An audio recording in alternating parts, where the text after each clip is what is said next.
Viena labai svarbi problema, dėl kurios kreipiasi dauguma pacientų, kuriuos aš matau kasdien. Siauras viršutinis žandikaulis.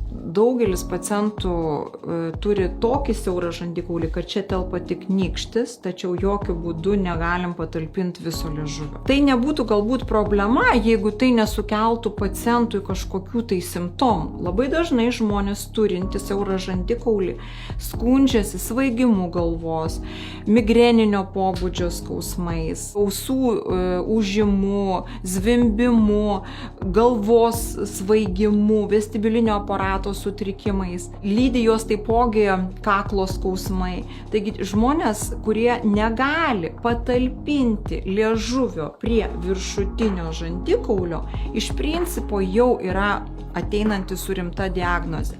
Šita pacientė konkrečiu atveju, jinai skundėsi migreniniais galvos skausmais. Pastoviai reikėdavo gerti vaistus ir dėl to jinai kreipėsi, nes norėjo tikrai pašalinti priežastį. Žmogus ieškojo priežasties.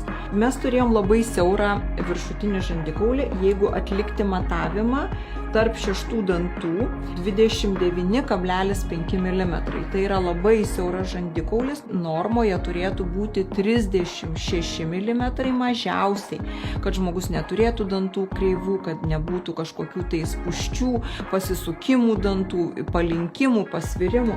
Taigi mes šios pacientės žandikaulį išplėtėm 1 cm su visu kaulu. Jeigu čia, kaip rodžiau, matuojam tarp šeštų dantų yra atstumas 29,5, tai čia išplėtus mes turim jos atveju praktiškai 1 cm daugiau, tai yra 38 mm. Iš principo galima teikti, kad tai yra 1 cm išplėsta. Ir jeigu atlikti tą sulyginimą, nėra plėtimas atliekamas tame pačiame kaule, bet yra kaulas pernešamas į kitą vietą. Tai tokiu būdu žmogus jau gali ne nykštį patalpinti, bet gali patalpinti visą savo liežuvį normaliai. Ir kada liežuvis stovi savo vietoje, tada dantis nesikreivina. Rotacija vyksta žandikaulio teisinga, toje ašyje, kurioje turėtų būti. Ir dažniausiai sistema susitvarko ir praeina visi galvos skausmai ir kažkokio kitokio pobūdžio nusiskundimai. Sutvarkius žandikaulį, ištiesinus dantis, išplėtus žandikaulį, labai svarbu yra išmokyti pacientą laikyti liežuvį taip, kad tie dantis vėl neišsikreivintų.